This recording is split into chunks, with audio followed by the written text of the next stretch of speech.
Hello friends, माझ्या YouTube चॅनलमध्ये आपल्या सर्वांचे मनपूर्वक स्वागत. आजच्या व्हिडिओमध्ये आपण EVSचा नागरीकरण व औद्योगिकरण हा भाग बघणार आहोत. हा भाग समजायला खूप सोपा आहे, पण प्रश्नाचं उत्तर लिहिताना नेमकं उत्तरात काय लिहिलं पाहिजे याचं कन्फ्युजन होतं आणि यावर आधारित या प्रश्नांपैकी एक तरी प्रश्न परीक्षेमध्ये नक्की येतो.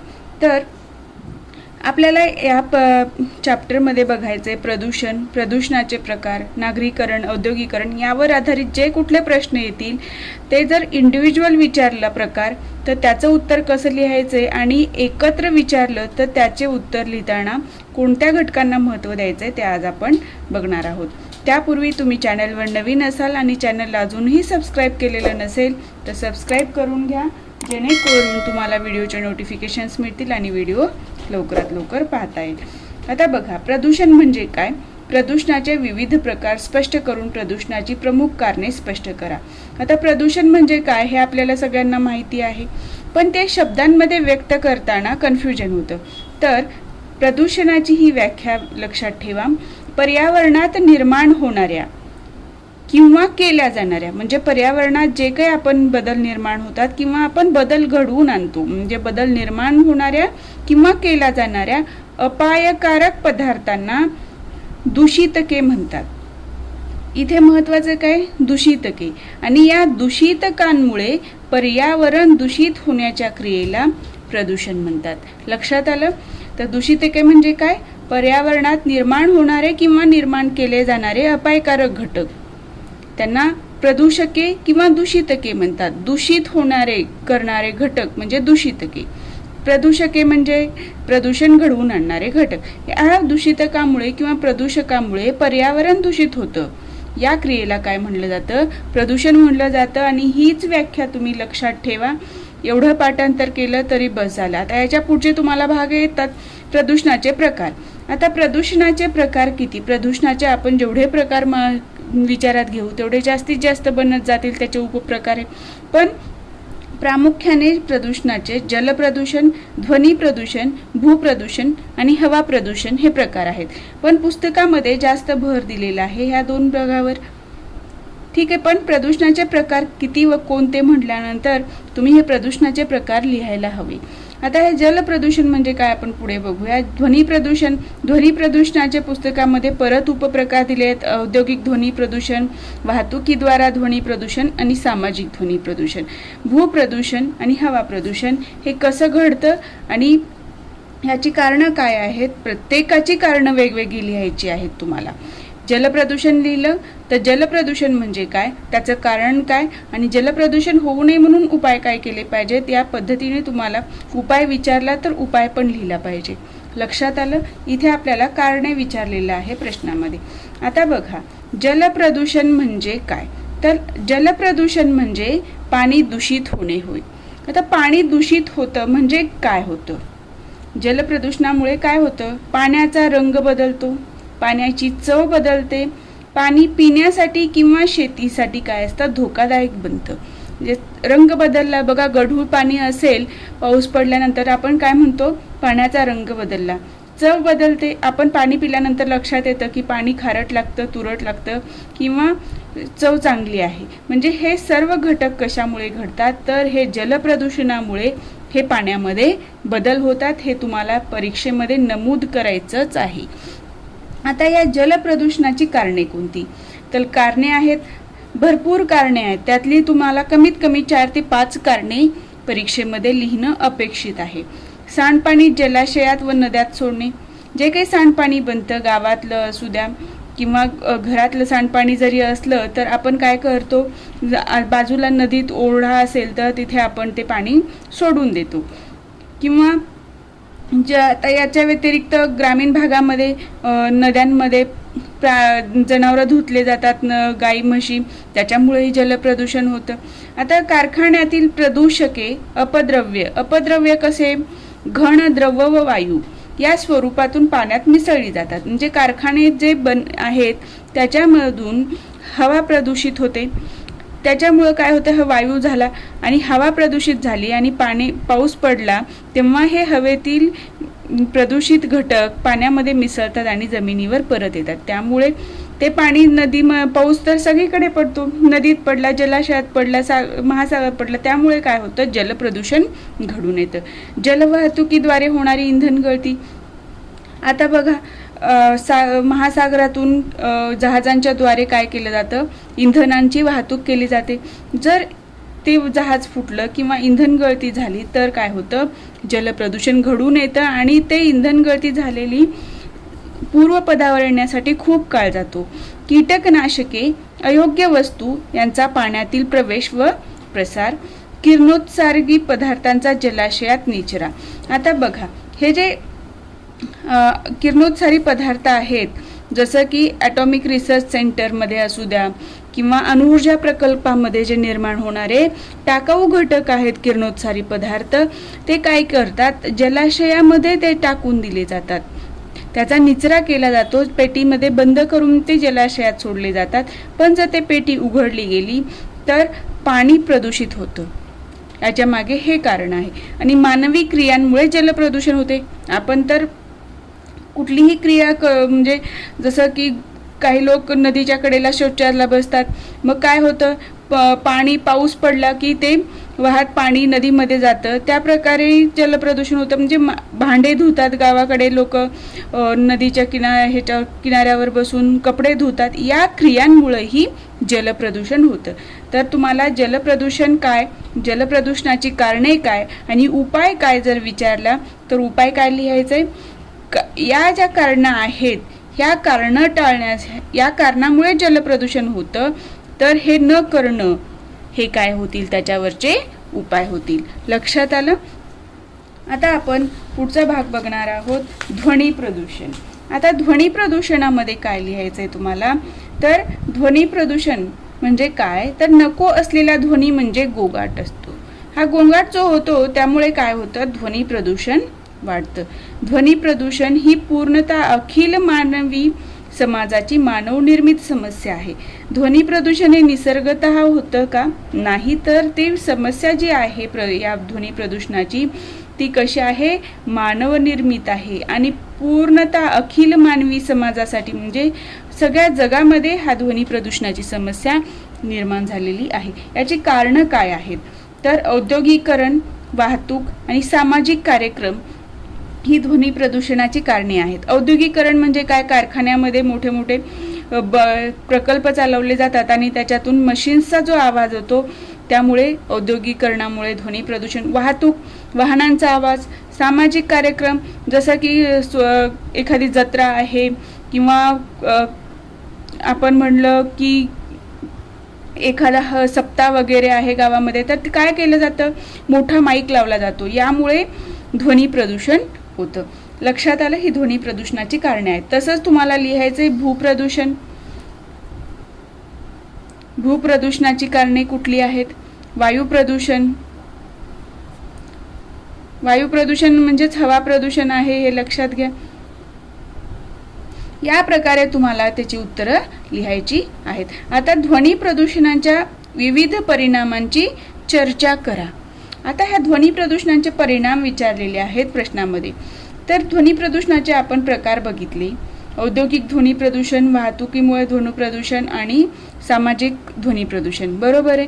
आता या प्रत्येक त्याची थोडक्यात तुम्हाला काय द्यायचं, इथे प्रस्तावना द्यायची जी सोपी आहे, तुम्ही तुमच्या भाषेमध्ये देऊ शकता. हे प्रदूषणाचे प्रकार आहेत आणि प्रदूषणामुळे मानव समाज सध्या त्रासलेला आहे आणि ध्वनी प्रदूषणाचे परिणाम मानवी आरोग्यावर किंवा सर्व प्रदूषणाचे परिणाम मानवी आरोग्यावर विघातक होत आहेत. तर पुढील प्रमाणे ध्वनी प्रदूषणाचे परिणाम आपण अभ्यासणार आहोत किंवा पुढील प्रमाणे परिणाम घडून येतात असं सांगा प्रस्तावनेमध्ये. आणि आता आपण बघणार आहोत औद्योगिक ध्वनी प्रदूषण.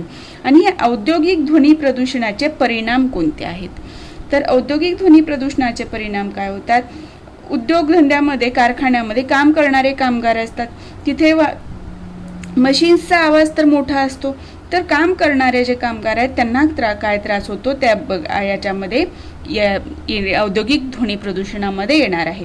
यात काम करणाऱ्या कामगारांना बहिरेपणा, उच्च रक्तदाब, आम्लता वाढून पोटात पेप्टिक अल्सर होणे यासारखे आजार जडण्याची शक्यता असते. स्वभाव चिडचिडा व भांडखोर बनतो. सतत मोठा आवाज ऐकल्यामुळं स्वभाव चिडचिडा बनतो आणि चिडचिडा स्वभाव बनला तर आपली भांडणं होतात आणि स्वभाव कसा बनतो? चिडचिडा आणि भांडखोर बनतो. आता या प्रत्येक प्रकारच्या प्रदूषणाचे 1-2 आपल्याला परिणाम लिहायचे आहेत. जास्त डिटेल लिहत बसायचं नाही, कारण 5 मार्काला प्रश्न असणार आहे आणि तुम्हाला कमीत कमी 15 ते 20 ओळीमध्ये उत्तर लिहायचे. तर 2-3 असे परिणाम तुम्हाला लिहायचे आहेत आणि त्याच्या पुढे थोडक्यात स्पष्टीकरण द्यायचं आहे. वाहतुकीद्वारा ध्वनी प्रदूषण. आता वाहतुकीद्वारा ध्वनी प्रदूषणाचे परिणाम काय होतात? तर इथे वाहतूक कोंडी होते आणि त्यातून हवा प्रदूषणात भर पडते. म्हणजे वाहतूक कोंडी हा परिणाम झाला. परत हवा प्रदूषण होते. आता हवा प्रदूषण होते म्हणजे सगळे वाहनं धूर सोडतात, त्याच्यातून वेगवेगळे घटक प्रदूषके बाहेर पडतात आणि त्यामुळे काय होतं? श्वसनास त्रास होतो. तुम्हाला हे थोडक्यात 2 ओळीमध्ये लिहायचं आहे. पुढे स्पष्टीकरण. शारीरिक व मानसिक स्वास्थ्य बिघडते. म्हणजे ह्या वाहतुकीद्वारा ध्वनी प्रदूषण जे घडतं त्याच्यामुळे आवाज येतो, त्याच्यामुळे हवा प्रदूषण होतं. आपण बाहेर गेल्यानंतर ह्या सर्व गोष्टींचा परिणाम व्यक्तींच्या शरीरावर आणि मानसिक अवस्थेवर होतो. म्हणून म्हटलं जातं शारीरिक व मानसिक स्वास्थ्य बिघडणे. हे वाहतुकीद्वारा ध्वनी प्रदूषणाचे परिणाम आहेत. आता आपण बघणार आहोत सामाजिक ध्वनी प्रदूषण आणि याचे परिणाम काय घडतात. याच्यामुळं काय होतं? कार्यक्रम आहे लावला बाजा, कार्यक्रम आहे लावला मोठा पोंगा, अशा प्रकारचे आपल्याला व्यवहार समाजामध्ये दिसून येतात. पण यामुळे असं होतं की आपल्या समाजामध्ये सर्व वयोगटातील लोक राहतात. त्यामुळे वयोवृद्ध, आजारी माणसे, विद्यार्थी वर्ग, सकाळी लवकर उठून कामावर जाणाऱ्यांवर परिणाम होतो. आता वयोवृद्ध माणूस आहे, सतत मोठा आवाज ऐकला तर त्यांना त्रास होणार. आजारी माणसांना जर सतत मोठा आवाज ऐकला तर त्यांचं आरोग्य जास्त बिघडत जातं आणि काही वेळेला मोठ्या आवाजामुळं रक्तदाब वाढतो आणि त्यांचा जीव जाण्याची सुद्धा तिथे संभावना असते. विद्यार्थी वर्ग, विद्यार्थ्यांना अभ्यास करायचा असतो आणि मोठ्या आवाजामुळे तो होत नाही. सकाळी लवकर उठून कामावर जाणाऱ्यांना परिणाम. रात्रभर जर मोठा आवाज माईक चालू आहे, आवाज येतोय तर झोप होणार नाही आणि त्यांना सकाळी उठून परत कामावर जायचंय. म्हणजे झोप झाली नाही पण उठणं आवश्यक आहे. त्यामुळे त्याचं काय होणार? शारीरिक आणि मानसिक स्वास्थ्य बिघडणार. लक्षात आलं? आता गंभीर शारीरिक व मानसिक त्रास निर्माण होतात. तर काय होतात? तर गंभीर शारीरिक कुठले निर्माण होतात याचं एक्सप्लेनेशन थोडक्यात द्यायचं आणि मानसिक ताण कुठले निर्माण होतात ते द्यायचे. गंभीर शारीरिक ह्याच्यामध्ये ताणमध्ये काय? तर हृदयाच्या ठोक्याचे प्रमाण वाढते. आवाज जेवढा जास्त, बघा तुम्ही डीजे वगैरे लावलेला असेल तर आपले हार्टबीट मोजायचे त्यावेळेला आपल्या हृदयाचे ठोके वाढलेले असतात. रक्तदाब वाढतो. आणि मानसिक ताण कसा आहे, काय आहे? तर चिडचिड, भांडखोरपणा वाढतो, डोकेदुखी वाढते, बेचैनी, अस्वस्थता व लहरीपणा वाढतो. तर तुम्हाला ध्वनी प्रदूषणाचे परिणाम विचारल्यानंतर ध्वनी प्रदूषणाचे जे 3 प्रकार आहेत त्या सर्व 3 प्रकारांचा औद्योगिक ध्वनी प्रदूषण, वाहतुकीद्वारा ध्वनी प्रदूषण, सामाजिक ध्वनी प्रदूषण, ह्या प्रत्येक प्रदूषणाचा काय लिहायचंय? परिणाम तुम्हाला तिथे लिहायचा आहे. लक्षात आलं? या प्रत्येक प्रकारचा परिणाम, प्रदूषण आणि त्याचे परिणाम असं या पद्धतीने उत्तर लिहिल्यानंतर उत्तरात तुमचं सुटसुटीतपणा येईल आणि क्लिअरन्स येईल आणि त्यामुळे तुम्हाला चांगले मार्क्स मिळतील. आता आपण पुढचा भाग बघूया. आता बघा, हवेच्या प्रदूषणाची निर्मिती कोणत्या घटकामुळे होते? आता हवा प्रदूषणाच्या निर्मितीचे घटक विचारलेले आहे. हवा प्रदूषण होतं ते कोणत्या घटकामुळे होतं? म्हणजे थोडक्यात काय? कारणे विचारलेली आहेत. घटक आणि कारणे खूप वेगळी आहेत असं काही नाही. निर्मिती कोणत्या घटकांमुळे होते म्हणजे निर्मिती कोणत्या कारणांमुळे होते हे इनडायरेक्टली इथं विचारलेलं आहे. तर हवा प्रदूषणाच्या निर्मितीचे घटक किंवा कारणे याचीही प्रस्तावना थोडक्यात लिहा आणि त्यानंतर हवा प्रदूषण ची निर्मितीचे घटक कोणते किंवा कारणे कोणती ती खाली लिहायची आहेत आणि प्रत्येकाचं तुम्हाला 1 ते 2 ओळीमध्ये स्पष्टीकरण लिहायचे. लक्षात घ्या आणि जमलं तर उदाहरण द्या. शहरी भागातील वाढते औद्योगिकरण. मी तुम्हाला आतापर्यंत सांगितलं औद्योगिकरण वाढलं की हवा प्रदूषण होतं, वाहनांची वाढती संख्या हेही हवेच्या प्रदूषणाला कारणीभूत आहे, कारखान्यात वापरली जाणारी घातक रसायने. आता जे रासायनिक घातक बघा, काही रासायनिक कारखाने असतात त्याच्या जवळून जाणं सुद्धा असह्य होतं, आपल्याला नाकाला तो वास झोंबतो, इतका विचित्र वास असतो आणि त्यामुळे काय होतं, हवेचं प्रदूषण घडून येतं. सार्वजनिक स्वच्छतागृहे, संस्था, सांडपाणी, जलनिस्सारण व्यवस्था इत्यादी ठिकाणची अस्वच्छता व गलिच्छपणा. आता सार्वजनिक स्वच्छतागृहांचं बघितलं तर बस स्टॉप वगैरे या ठिकाणी काय होतं की स्वच्छतागृहांची स्वच्छता केली जात नाही, त्यामुळे तिथं घाण जी होते त्याचा वास सर्व हवेमध्ये पसरतो आणि हवेचं प्रदूषण होतं, तिथे थांबणं सुद्धा आपल्याला कठीण वाटतं. जलनिस्तारण व्यवस्था नसेल, सांडपाणी व्यवस्थित जात नसेल तर आपल्या आजूबाजूला अस्वच्छता निर्माण होते आणि हवेचं प्रदूषण घडून येतं, घाणेरडा वास येतो. आता घरगुती ज्वलनासाठी वापरली जाणारे इंधन साधने, आता इत्यामध्ये काय, आपण लाकूड फाट्या वापरतो जळण्यासाठी किंवा गोवऱ्या वापरतो, त्यामुळे काय होतं की धूर निघतो आणि धुरातली जी प्रदूषित घटकं आहेत ती हवेत पसरतात आणि हवेचं प्रदूषण होतं. युद्ध बघा सध्या रशिया आणि युक्रेनचं चालू आहे, त्यामुळे काय होतं, अणुबॉम्ब टाकला किंवा इतर गोष्टी बॉम्ब फेकले दुसरे, तर त्यामुळे काय झालेलं आहे, आवाज वाढला, प्रदूषित घटक वाढले, हवा पूर्णतः दूषित झाली. बरोबर आहे, हेही कारण आहे. औद्योगिक अपघात, आता औद्योगिक अपघातामध्ये जर बघितलं आपण भोपाळचं बघू शकतो, 1986ला जो हे झाला मिथिल आयसोसायनाइट या घटकाचं, ती कंपनी होती तिचं काय झालेलं आहे, अमेरिकन कंपनी, तिथे औद्योगिक अपघात झाला आणि हवेचं प्रदूषण होऊन बऱ्याच लोकांचे तिथे काय झाले, जीव गेलेले आहेत आणि काही लोकांच्या आरोग्यावर विघातक परिणाम झालेला आहे. तर तुम्हाला हे हवा प्रदूषणाच्या निर्मितीची कारणे किंवा घटक आहेत आणि याचं तुम्हाला थोडक्यात स्पष्टीकरण द्यायचं आहे आणि जिथं तुम्हाला शक्य असेल युद्धाच्या ठिकाणी रिसेंटली असलेलं उदाहरण द्या, म्हणजे तुमच्या उत्तराला कशी व्यापकता येईल आणि तुमचं उत्तर परिपक्व होईल. लक्षात आलं?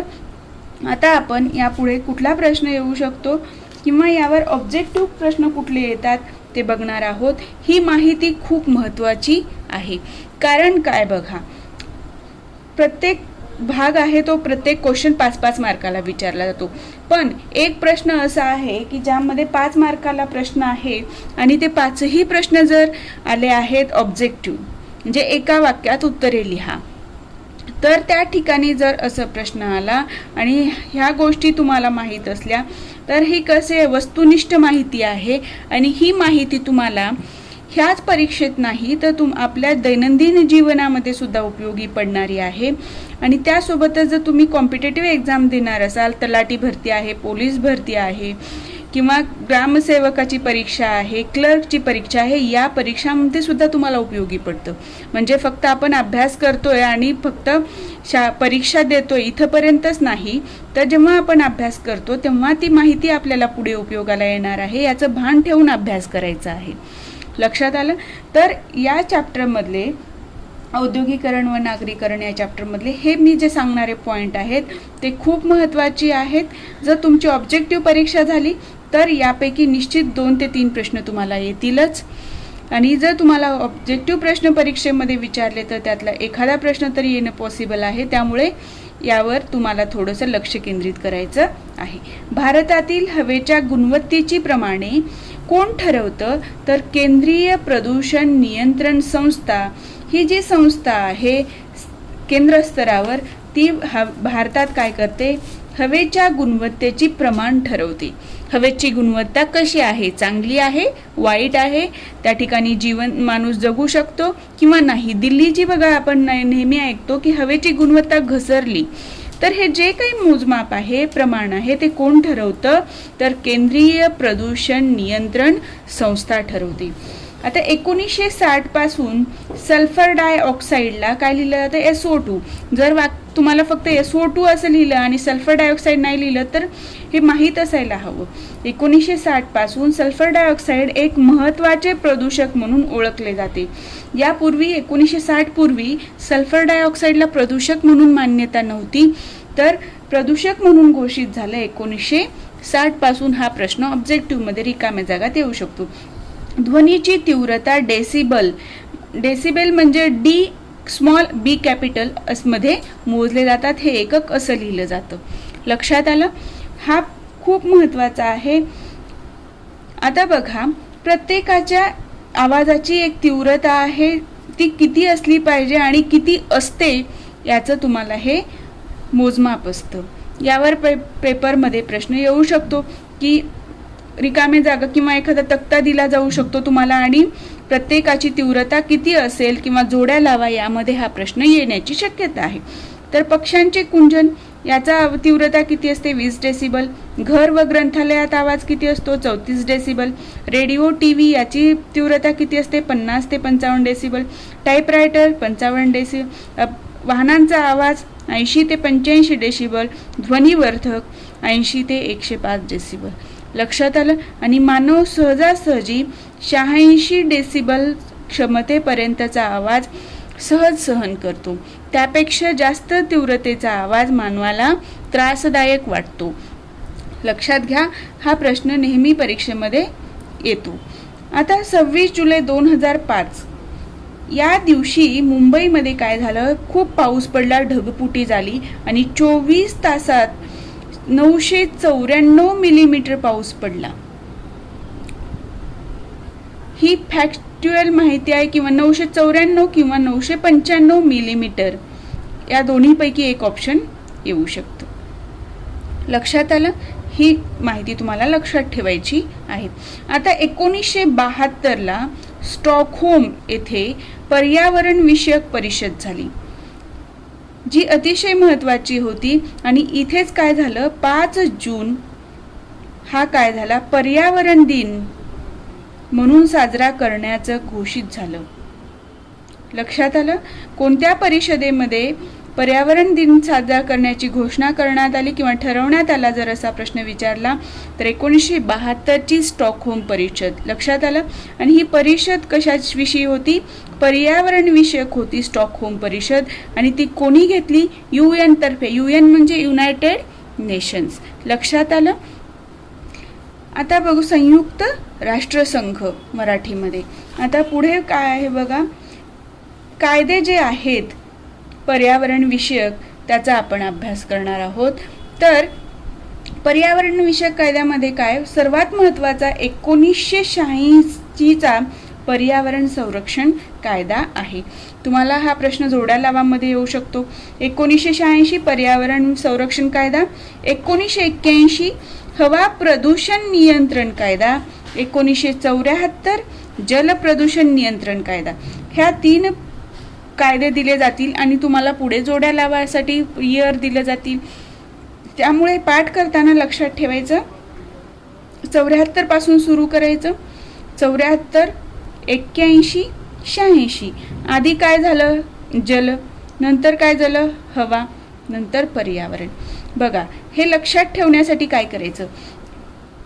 मानवाची निर्मिती जलाशयापासून सुरुवात झाली असं आपण मानलं जातो. जीवाची निर्मिती आधी छोटा जीव निर्माण झाला, एकपेशीय, मग त्याचे बहुपेशीय झाले, मग मानवाचा विकास झाला. नंतर ह्या प्रकारे जी उत्क्रांती झाली ती म्हणजे कशाची? सुरुवात काय झाली?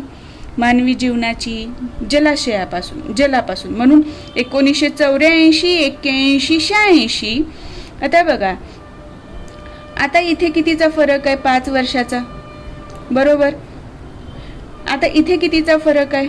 84 आणि 81, 74 आणि 81 मध्ये 6 आणि 7चा, म्हणजे इथे 7 आणि 5चा फरक येतो. हेही असं लक्षात ठेवलं आणि मधला फक्त 81 हा वर्ष लक्षात ठेवला तरीही तुम्हाला तिथे परीक्षेमध्ये ऐन वेळेला लक्षात येऊ शकतो. पण सुरुवातीला काय झालं? जल प्रदूषण नियंत्रण कायदा, नंतर हवा प्रदूषण नियंत्रण कायदा आणि 86ला पर्यावरण संरक्षण कायदा.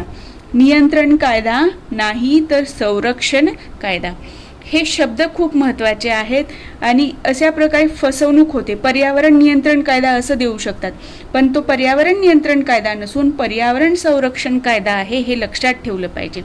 यानुसार या पर्यावरण संरक्षण कायद्याबद्दल तुम्हाला प्रश्न परीक्षेमध्ये ह्या ऑफलाईन एक्झामला येऊ शकतो. पर्यावरण संरक्षण विषयक कायदे कोणकोणते आणि त्याची थोडक्यात माहिती द्या. तर त्यावेळेला तुम्हाला लिहायचं आहे पर्यावरण संरक्षणाशी संबंधित कायदे कुठले. 1981चा हवा प्रदूषण नियंत्रण कायदा, 1974चा जलप्रदूषण नियंत्रण कायदा, 1986चा पर्यावरण संरक्षण कायदा आणि याची माहिती तुम्हाला थोडक्यात द्यावी लागणार आहे. आता तुम्हाला जर फक्त हा प्रश्न येण्याची जास्त शक्यता आहे, फक्त पर्यावरण संरक्षण कायदा 1986 बद्दल माहिती द्या, तर त्यावेळेला तुम्हाला ही माहिती त्याच्यामध्ये फॅक्च्युअल माहिती येणं अत्यंत महत्त्वाचं आहे. या पर्यावरण संरक्षण कायद्यानुसार औद्योगिक विभाग, व्यापारी विभाग, निवासी विभाग आणि शांतता विभागामध्ये दिवसा आणि रात्री आवाजाची तीव्रता किती असली पाहिजे त्याचं तुम्हाला एक आयडियल निदर्शक दिलेलं आहे.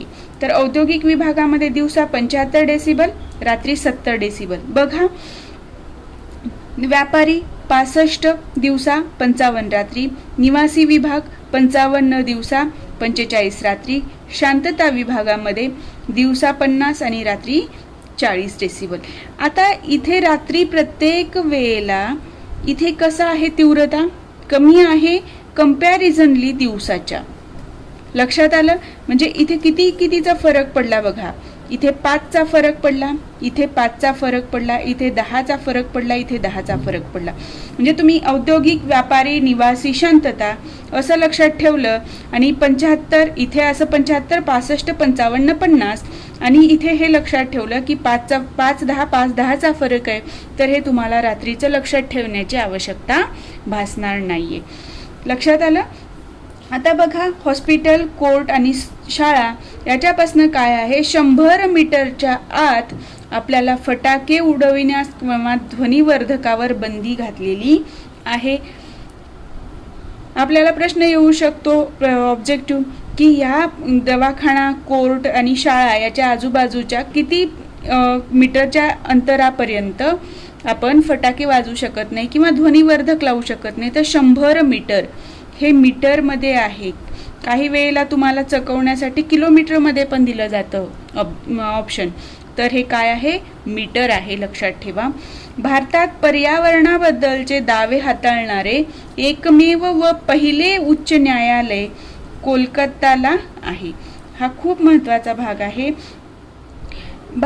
भारतात एकमेव आहे जे असं कोर्ट आहे, जे उच्च न्यायालय आहे, जे पर्यावरणाविषयीचे आपण जे काही जे केसेस येतात ते या कोलकाता उच्च न्यायालयामध्ये हाताळल्या जातात.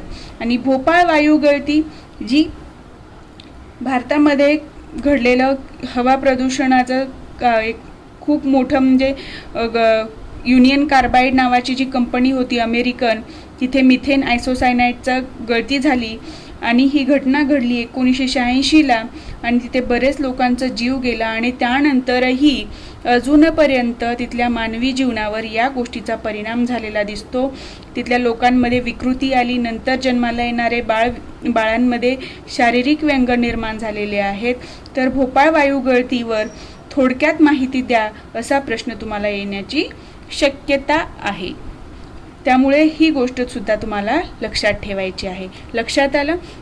या पद्धतीने तुम्हाला परीक्षा कुठल्याही पद्धतीने होऊ द्या, ऑनलाईन होऊ द्या, ऑफलाईन होऊ द्या, तुम्हाला या चॅप्टरचा या पूर्ण अभ्यास तुम्हाला या व्हिडिओ थ्रू मिळणार आहे. या व्यतिरिक्त तुम्हाला दुसऱ्या या घटकासाठी काही करण्याची आवश्यकता नाही.